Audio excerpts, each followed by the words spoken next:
We'd like to welcome everybody to a very exciting Cowboys Ride for Free picks from Joe's. As usual, none of us are in Joe's.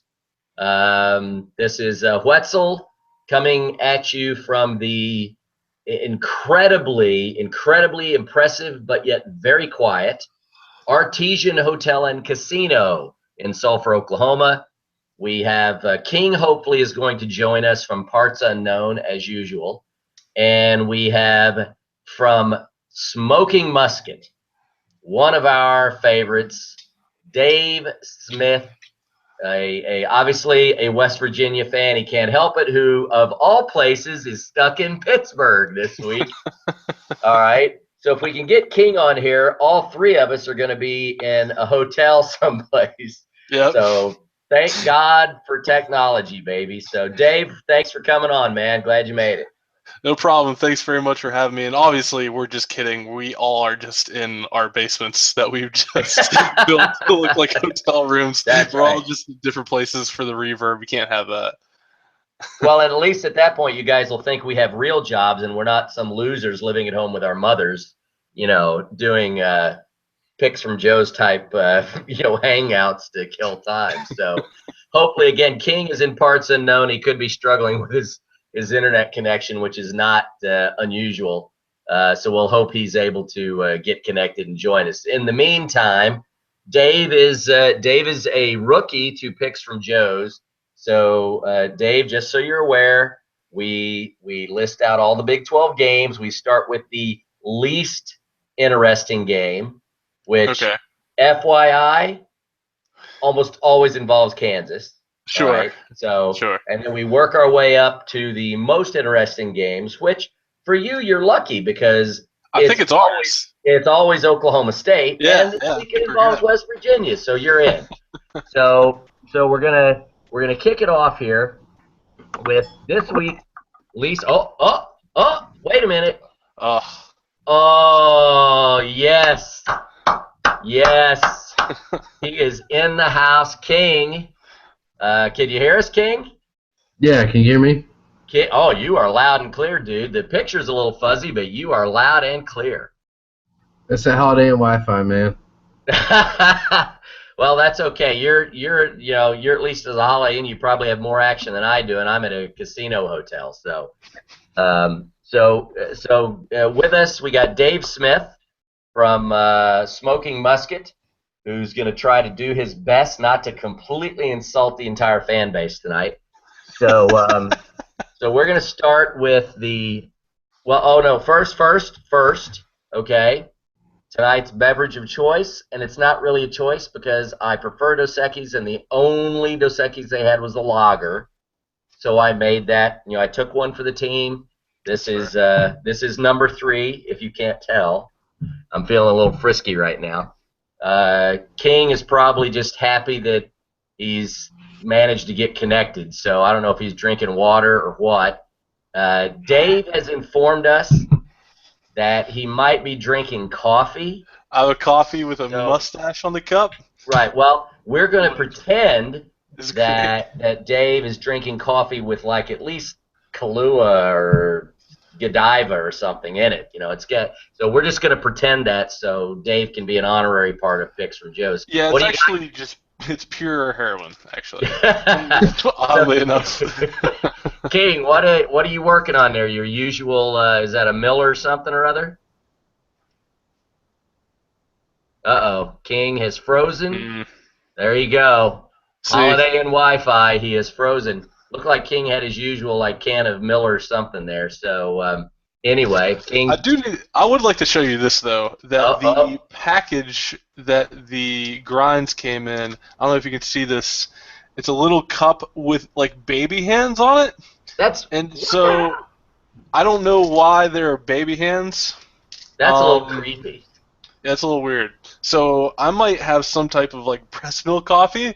So maybe I don't know what to expect. Maybe it was ground by babies. Who knows? That's King, what's your beverage of choice tonight? Miller Lite. There we go. Miller Lite for King. All right. So, all right. Without further ado, let's get into this complete shit fest of a game as our least interesting game of the week. Uh, okay. So I'm going to talk about this game. We're not going to talk about this game anymore because to talk about this game is a complete waste of anybody's time. When you have a game where some of people in the media are speculating, I wonder what the line would be if Baylor started their second string. That ain't worth talking about. Baylor minus 45 at Kansas. Is there may be more people in this hangout right now than Kansas fans show up for this game. All right, I can't. I'm the over under 78.5, and that could be because Baylor's going to score 78.5. Okay. And here you go. This is the kicker. This is the all-time low. We've talked about, as you know, people have been on here. We talk about the number of tickets available on StubHub and the price that they start at. This is for the price. This is an all-time low. Okay. There are 1,203 tickets available, so that's not a disaster. We see that kind of a number depending on the game. But the ticket price starts at Dave Smith, what's your guess? Oh, we're doing Price is Right? Yeah, Price is Right. Okay. Tickets starting at 25. 25. King, what do you got? 7. King is the winner. Yeah. $9 is the starting ticket price. That's a really good guess, just overall. Even without my guess, that's a really good guess. $9. People. Let's go. Fly out there. We'll drive. Let's do like an all-nighter. Let's drive out there to the game to harass Baylor. What else are we doing? Let's go to Lawrence, check out the Fog. I've never been there. Yeah, there's no other football this weekend, so let's just go out there for that game. I mean, I don't have any words. I just don't have any words. That is when you're playing Kansas. I mean, when you have to start qualifying suck, when somebody says you suck, that should just be it. You suck. Now that you have to start qualifying this, well, you don't just suck. You suck terribly. If you're to the point that suck has to be qualified, stop playing. I mean, Kansas sucks something awful, and fuck Baylor. So who cares? Okay, we're done. I'm done. I can't. I'm going to be upset for the rest of this slate. All right, so that is there. Okay, wait. I just want to throw this out real quick. Yeah. Is there any chance that Baylor just doesn't show up? And I don't mean figuratively, joking wise. Is there a way this game's 35-10?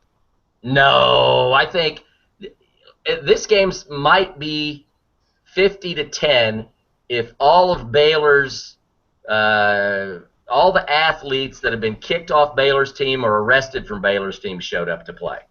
That's fair. That's fair. All right. King is his head's down. He can't even talk about this. He's I'm trying to draw a Jayhawk next to the word suck. My Jayhawk sucks so bad that it's basically what Kansas football is. That's Kansas football. That's really good.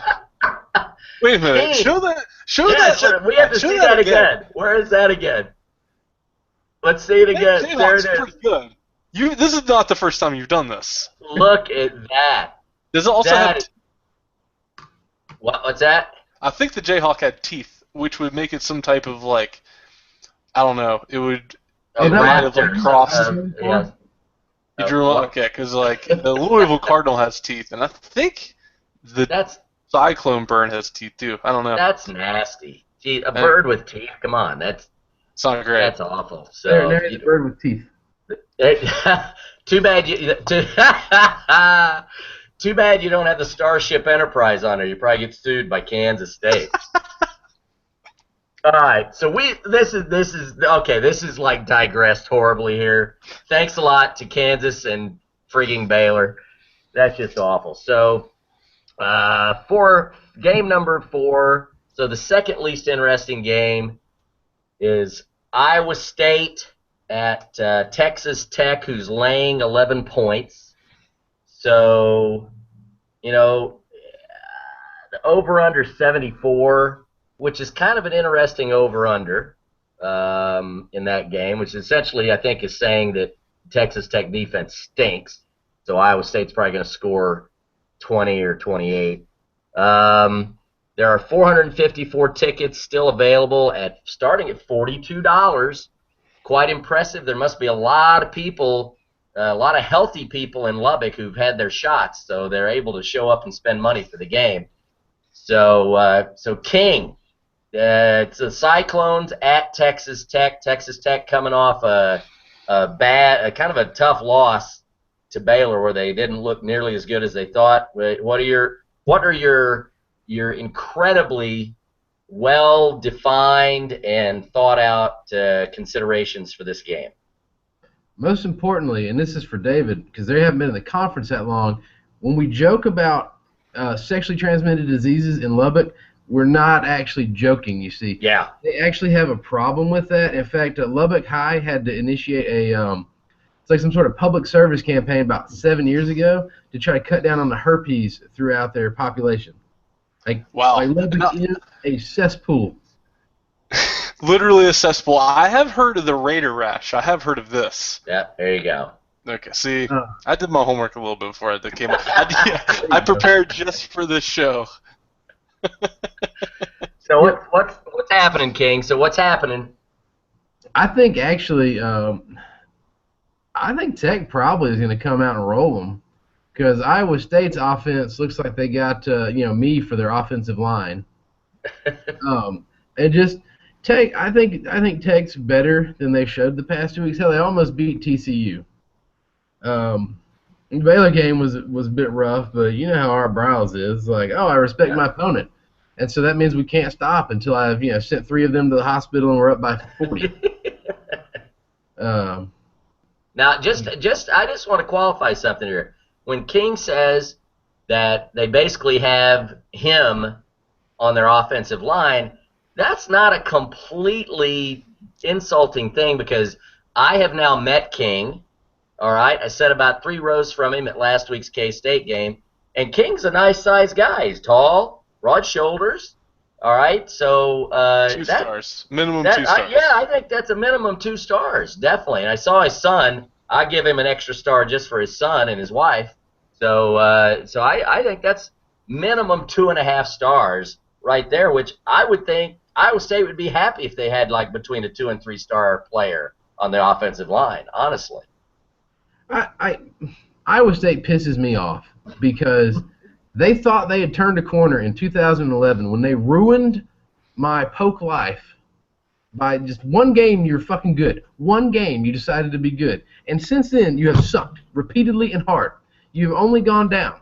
So why in God's name did you choose crushing my soul as the game you're going to be fucking good at and then go to shit? You could at least do me the honor of being halfway decent, but no. Since 2011, they stormed the field, ruined my life. They should have just lost that game. If they lost that game, they may be okay right now. But no, that's the curse for fucking over a team that you should be friends with. There you go. Lay down on that one. That's it, people. Iowa State. You're just never going to get over the hump after that. That's just that was the last nail in your coffin for King. So, what do you think, Dave? I feel the same way. Yeah. I feel the same way. What he said. No shot for Iowa State. I mean, yeah, Pat Mahomes is too good. I think I actually kind of like Sam B. Richardson. I mean, he doesn't have a whole lot of help, but I think he's like a pretty decent player. But that is the only quality player that Iowa State really has. Yeah, no. I mean, Iowa is supposedly really good. I mean, I don't know why I'm breaking down Iowa State. No, Texas Tech is going to win this game. All right, so I'm gonna go out on a limb here, and I say that Texas Tech, I think, covers uncomfortably. I think Iowa State might give them a game for 2.5, maybe 2.5, 3/4, and then Tech finally gets that kind of extra, score to give them a little cushion. All right, so we're all picking Tech to win this game. Now we're starting to turn the corner here to games that actually might be intriguing. I think this game is pretty interesting for the line and the over-under here. TCU at Kansas State. TCU's laying 10.5. The over-under is 63, so for a Big 12 game, that's a little low for generally for a Big 12 game. Although OSU K-State last week was a 50, I think, and I think they beat that easily, went over that quite easily. You got 724 tickets starting at $20, so that's bargain. That's easy to spend that money in Manhattan, Kansas. And I believe K-State might have their 8th-string quarterback, who was originally a walk-on running back at Abilene Christian, I think. So, and he'll probably come out and throw for like 300 yards because that's how that works. Or he'll run for 300 yards. So, Dave, what do you think about that game? Well, I have questions because you're the only people that I've seen. Is it Cody Cook? Does that sound right? Is that the kid's name? I can't remember. I felt like they had 4 different guys come in and play quarterback, and they all ran for 100 yards. That's what it felt like. Well, like, I thought Oklahoma State was pretty legit, and then K-State goes and like has their backup quarterback come in, like actually do pretty well. And so now I'm like not really sure, but I think that's more of it. That's more of like Bill Snyder and just like keeping everything contained. 7:30 in Manhattan. I think TCU's like defensive, like everyone just falling apart on defense, whether it be like personal issues and stuff like that, like injuries, the whole deal. I think it's going to come to roost eventually, but I don't think it's against this one. I don't think TCU covers the 10.5, but I still think they win. Okay. Oh, all right. King, does this game get you excited at all? Are they going to have Huebner back? I haven't heard yet, but for David, if you want to beat us Saturday, what you need to do is you need to call Dana. All right. First off, you need to ensure we're wearing black jerseys. All right, black jerseys are our kryptonite. Well, we're on the road, so we won't have black on. No, and also, can we just wear the black quarter zip that is being featured on tonight's picks from Joe's? It's great. It's fantastic. That's Crazy Pete. All right, we're already now. We got to save this. Back. Huebner, sorry. By the way, I think Huebner is playing. I think Huebner's playing because he came back in the game against OSU. So I'm pretty sure Huebner is playing. King. I don't see it being close, regardless of the TCU defense, because I just watched with my own 2 eyes what the Kansas State secondary has to offer, and I guarantee you, Boykin has been walking around this week with an erection. He's ready. Yeah, I'm with you. TCU they were able to get a couple of guys back from the police blotter group. So, and I think their offense was definitely more equipped to take advantage of K-State than OSU's offense because we don't run the ball. We basically have given up. So I think TCU covers, and that over/under. I think they might get the over/under. They could get the over/under. So we're all going with TCU on that one. This game is intriguing because of the line. It's intriguing because of the over/under. And it's intriguing because we hate one team and we just can't wait for the other team to just implode. So the Red River rivalry, OU at Texas, and it's always at Texas. It's the Cotton Bowl. It's in Texas. So whatever. They can argue about the stadium being half and half, but whatever. OU is laying 17 points. The over/under is the lowest this week at 59.5 in the Big 12. That seems really strange to me. I mean, did anybody see the TCU game last week? What the heck is that line and that over/under? Honestly, King. I mean, what? I'm assuming the 17 is actually a per quarter line. Might be. Texas put up a fight for 4 games. They got crushed by BYU, but Swoops was just overmatched. Couldn't do it, but they at least looked like they were trying. Beat Rice. Rice is Rice. Put up a hell of a fight against UCLA. Probably should have taken him to overtime. Put up a hell of a fight against us, though it didn't help that Rudolph spotted them 14 points. I don't care about the referees. But it seems like when they couldn't get past us, last week I didn't see much of the game because I was at the OSU game, but from the highlights I saw, it looked like they quit. And I'm thinking, well, maybe they were just exhausted. Then I saw Twitter this week. I'm glad I joined Twitter. That shit is fun. People do things that they immediately regret, but you can't get rid of it. I love it for me. I'd say leave them. That's good. That's how good Texas is playing, by the way. That King has already forgotten half the teams they've played. That's how bad they are. So this is good. By the way, they got lathered up by Notre Dame. Notre Dame. Not BYU, which they got lathered up by last year, by the way. Yeah. And they got beat by one of those California schools. There's too many of them. There's too many of them. It's Cal, University of California. It was a University of California, King, so you were mostly right. So Dave, what do you think about this? Well, coming off of a game in Norman where we all found out Oklahoma's good, like they're pretty good this year, and so Texas, I'm waiting on them to actually figure it out, but it feels like they just keep on digging themselves. Somehow they figure out a way to go lower into the hole than they were a week before when I thought it wasn't possible. So I want to say that, like, because this is a rivalry and it's the shootout. Like, I don't care about the whole Red River route. No, it's the Red River shootout. Don't change things. Yeah, Stop it. Not you, but them. But yeah, right. No, exactly. Little kicks, Big Tex, like he's gonna be set on fire again because Oklahoma's gonna do it. I think that over under is just like they're assuming Jared Hurd is gonna be able to put him in the field goal range like twice, and so that whole over under is actually 53.5 for Oklahoma points in general. That might not be too far off. Yeah. So, yeah. Oh, Big Tex is going to set himself on fire. He won't. Who's going to get there first with the matches? Is it going to be the Sooners or just himself?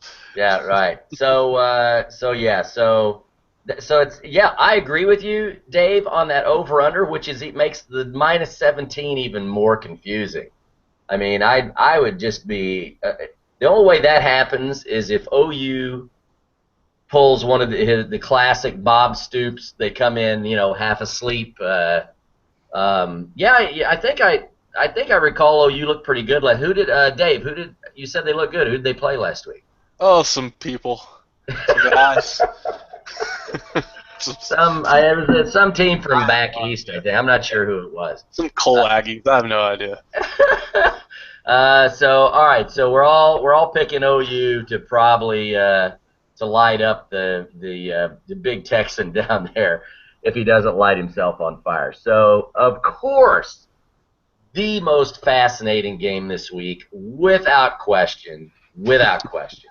All right, it ought to be one of the top-rated games in the country, actually, because coaching-wise, you couldn't have two better characters on the sidelines, and there's a lot. OSU comes into the game undefeated. So Oklahoma State's at West Virginia, and all the OSU fans remember 2013, where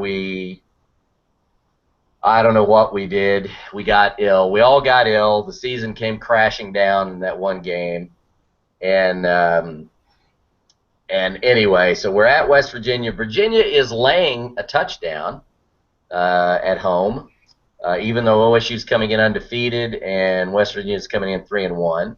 The over/under is 60.5, which is kind of interesting. OSU has a pretty good defense. West Virginia's supposed to have a pretty good defense.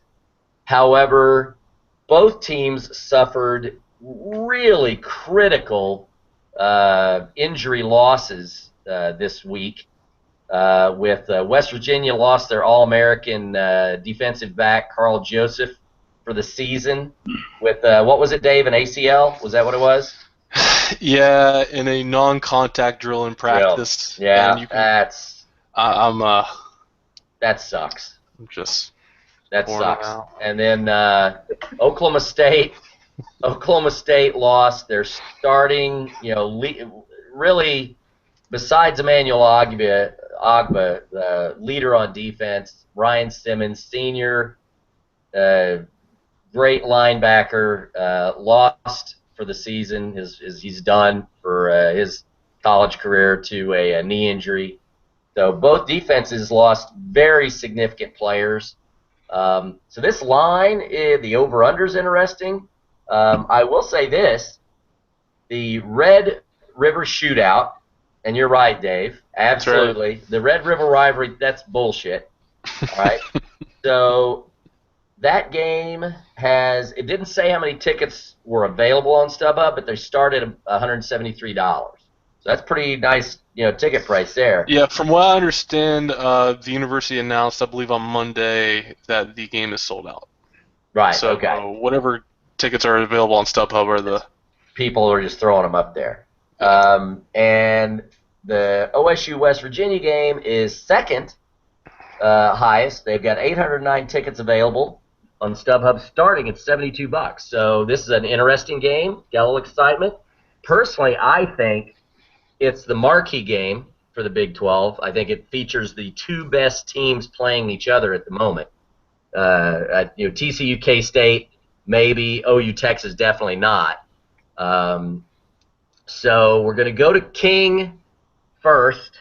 We'll let Dave end this up here. So King, what are your thoughts? What are your thoughts here? I watched, I don't know, maybe a quarter of the game last week. I was pretty busy. We're sitting in Cadoba eating lunch. Sure.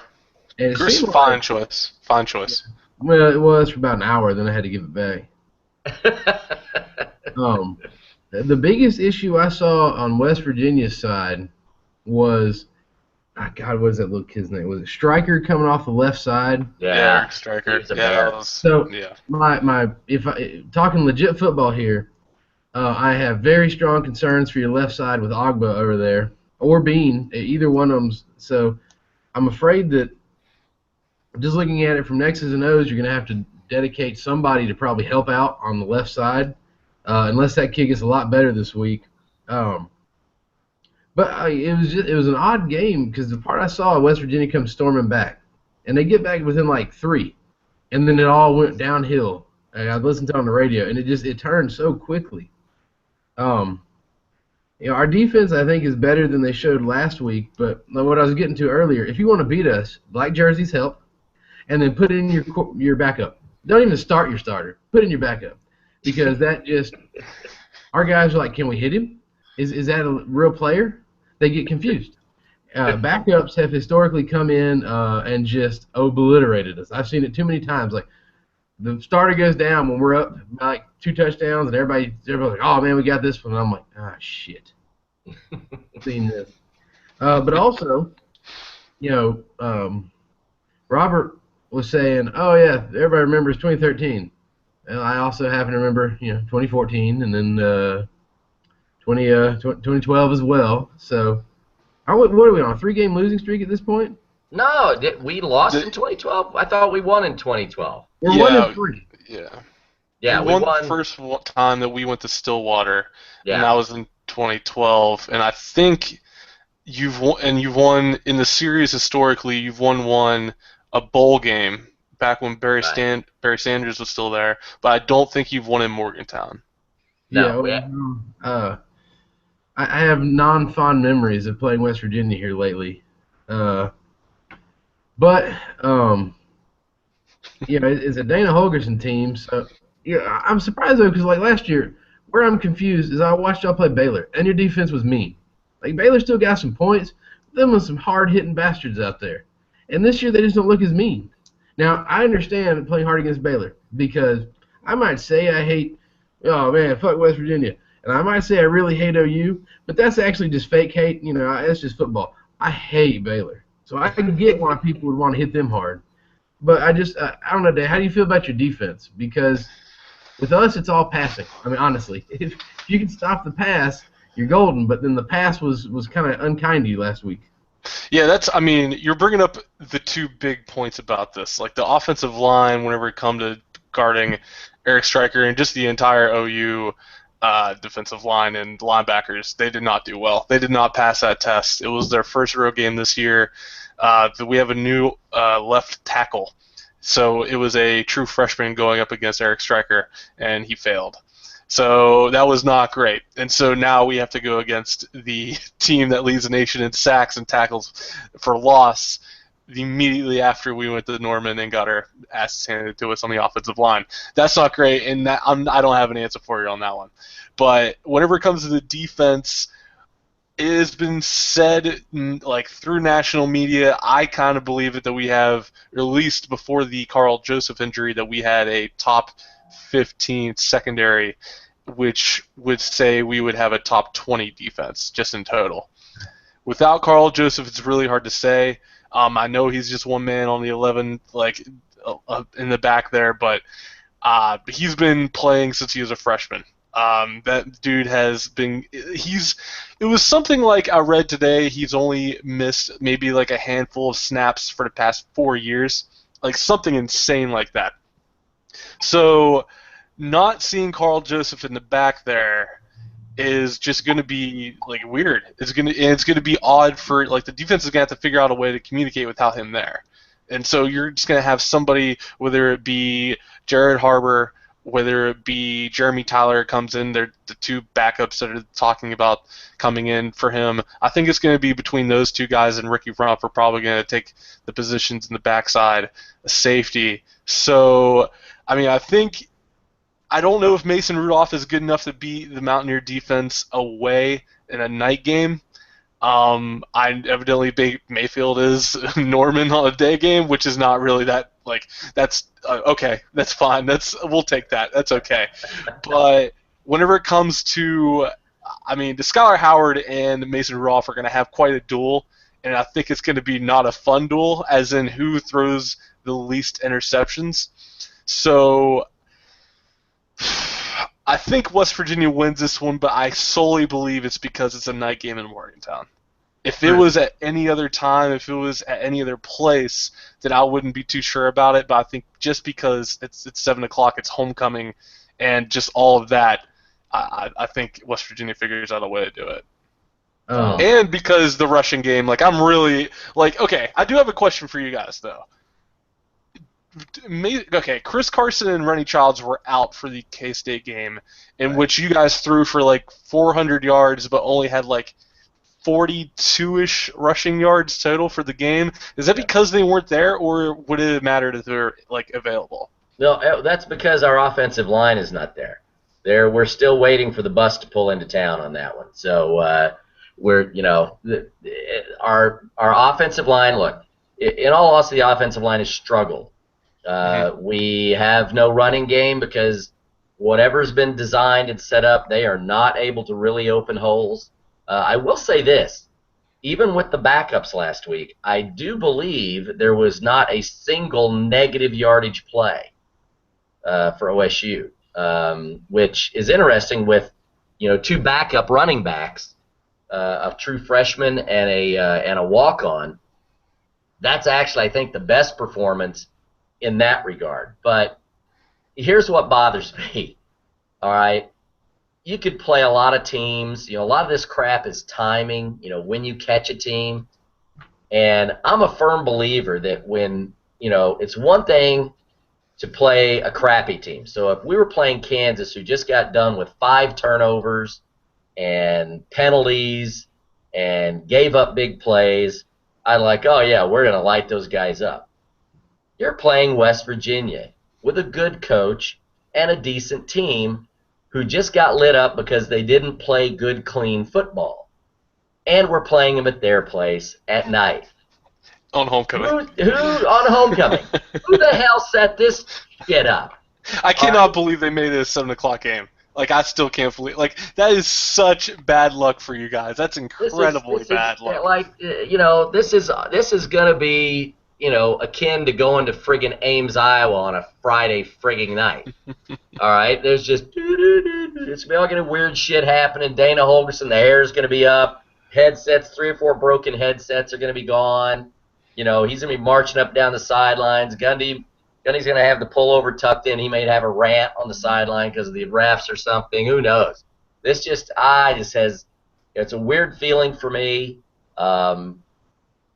It's just a weird. Here's the only thing that I think is something that plays in OSU's favor in a very significant way. Obviously, the defensive line, Agba, they're going to have to commit to him. The dude's a beast. He's getting better. He's already at 6.5 sacks. You've got guys in the middle that are playing well. Linebacker is going to be a question.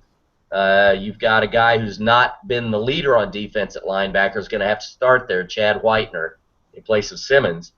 But Mason Rudolph, he is 7-1 as a starter, and out of those 7 wins, 4 have come on the road. 3 of them in fairly hostile big games. So at Bedlam, at OU, the bowl game against Washington, which is a good defense. He had a win at Central Michigan. Okay, it was Central Michigan, but they've turned out to be maybe a little better than we thought. And at Texas, which I don't care what's going on, you play in Austin as at his level of experience, he had a rough game, but he made some plays.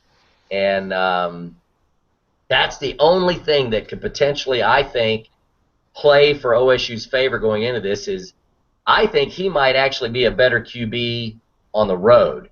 So at this point now, I just want to throw this in there. If King wants to add anything about the game, fine. At whatever point King starts to talk about Mason Rudolph, I'm going to hit the button that just beeps him out because I don't want him to get any hate mail or anything. As King had a couple of fine comments on our roundtable this week that it seems like a couple of people who take this shit too seriously didn't like. So we're going to leave that at that. So King, what prediction-wise, what do you think for this game? Sadly, and I'm rarely one to predict a loss, but the chance I see is, I think honestly it's cliche, but you look at Texas, and we really struggled, almost lost a game that we should have won pretty handily because we kept turning the damn ball over.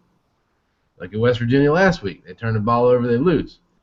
If Ogba can get in the backfield and knock some balls away, if some receivers fumble, I think we have a shot. I just with no running game, and on a running game, it's not even that we don't have one. It's that the line isn't very good, and then the scheme is even worse. The line's like, oh, okay, we're the weakest on the right side, so we're going to run draws right at the right side every time. We won't try left or outside or misdirection. Nope. Delay draw right at the middle. But I don't know. I'll go something like, I don't know, 37-31 West Virginia, something like that. Yeah, I'm gonna go kind of in that ballpark. I'm thinking Holgerson. It's the curse of Holgerson. Ever since that Houston game in 2009, where we got on the cover of Sports Illustrated, we were ranked 5th in the country, and he came up here to the University of Houston and ruined our lives. So, and he ruined our lives in 2013. So, I'm thinking like 34-31. I think a tight game. I don't think West Virginia covers. 35-31, 34-31, something like that. Probably is going to turn on, I'm not going to say a late turnover, but a key turnover. Something that, kind of provides, this is going to be one of those games, I think, where the team that kind of gets that extra score up. So, it's maybe one of those deals where Virginia's ahead 35, 24, and OSU scores late as they try to come back, but West Virginia's got that extra score. Dave, what do you think? I have to say it because I know other people are going to yell at me if I don't. You called us Virginia twice, And I think just for your health, I have to let you know. Please don't do that again. Okay, so it's not for me. It's for you. It's West just for Virginia, you. right? There you go. Sorry. My apologies. My apologies. It's I'm into 3 Dos Equis without really eating much for dinner. So Totally things are I'm definitely losing some words. So predictions, Dave. What do you think? Well, first off, pain, because that's just that. I mean, anytime you ask me what the prediction's going to be, I always have to say pain. But I do think it's going to be about 30-27 West Virginia. I don't think we cover. I think these two teams are actually. I mean, these are two quality teams, and there's a reason why Vegas gives the home team 3 points. I think both of these quarterbacks are going to struggle against the defenses, even with the critical injuries for both sides. What might be telling right now, this is some insider information for you. Nick O'Toole, the punter for West Virginia, yes, we're talking about punters right now, but Nick O'Toole had a terrible game in Norman. He shanked 2 punts, and I don't know if that was just him having a bad day. I don't know if he just got nervous in Norman. I don't know what that is, and I don't know if he's the type of guy to be able to use that in a motivation way and be able to just to kick the hell out of the ball in the next game. But I would say either he's going to continue to have a rough year, or he's going to boot it 70 yards 5 times. So West Virginia got in a huge hole whenever it came to field position in Norman, and that's going to be a key whichever way it goes. It could be really, really terrible for West Virginia where they continue to put their defense in terrible positions, or you could see Oklahoma State backed up in their 10 at least 3 times. It depends on how Nick O'Toole really turns it around this week. Yeah, well, and I'll just say this, that you had the same refereeing crew that we had in our game at Texas, so his punting problems are likely a conspiracy. So now this is an FYI for all you West Virginia folks. Oklahoma State had a guy who was a part of the program, the background of the program. Yes, please tell people about this. Thank you. I apologize to OSU folks because I can't remember what his actual name is. Jeff. But they referred I believe it's Jeff. Right, so they referred to this guy. His nickname was Pitt, P-I-T-T. Beloved gentleman, everybody loved him, who passed away. He was an older gentleman who passed away a few weeks back. And so the players have had these stickers on their helmets that say Pitt. So West Virginia people, FYI, Pitt on our helmet. We are not trolling West Virginia. Those Pitt stickers are a memorial thing for this guy who passed away. So don't bust on people because you see the Pitt thing. That won't be good, and that could actually overturn Holgerson's curse on us. So you want to be careful with that. This is a real thing. Yeah, absolutely. We had on Dave Hunziker for the podcast this week, and unfortunately, because I've been traveling, I have not able to put that out yet. But we are planning on putting the GoFundMe for Jeff Pitt Naple for his family that they're surviving, and I get just to help them out a little bit. But yeah, the man was from Bethel Park. One of our main linebackers is from that same neighborhood, and I actually found this out through looking on Twitter at some Oklahoma State things and seeing on his microphone headset that it said Pitt on it. I was like, what's going on here? Looked a little bit more, and I felt awful just from thinking anything. So I'm positive West Virginia fans will say something and then either be too drunk to understand how much they've screwed up and just try to play it off, or just it's going to be terrible. It's just really unfortunate that this is going to happen because When are y'all going to stop screwing around playing Maryland and go play Pitt? I mean, seriously.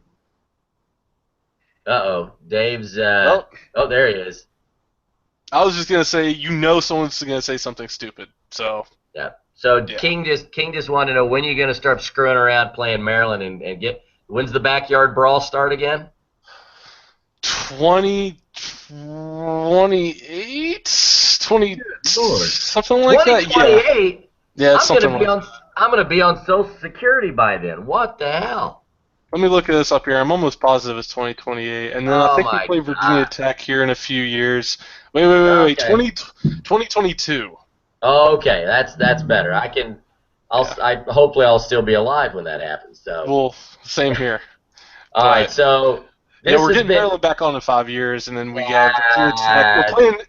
We're playing Virginia Tech in 2 years. We play BYU in FedEx Field next year, and I think Virginia Tech in like 2 or 3 years at FedEx Field. We're working on it. Yeah, no, but screw Maryland. So Virginia Tech's good, Pitt's good. Maryland, screw Maryland. Okay. Correct. So this has been great, guys. Thank you very much for coming on. This was a blast. Anybody traveling, be safe. Getting up to Morgantown, have a good time. The hospitality is great up there. West Virginia is a great addition to the Big 12. They fit really well, culture and personality-wise. So if you're getting ready to travel, enjoy and be safe. Dave, have a great day, and may none of us have to cry too much, regardless of the outcome. King. Agreed. King, thanks a lot for finding a Holiday Inn Express that has functional Wi-Fi. It's rare. It's rare. So everybody enjoy. Have a great time with the game, and we'll talk to you next week. Go Pokes.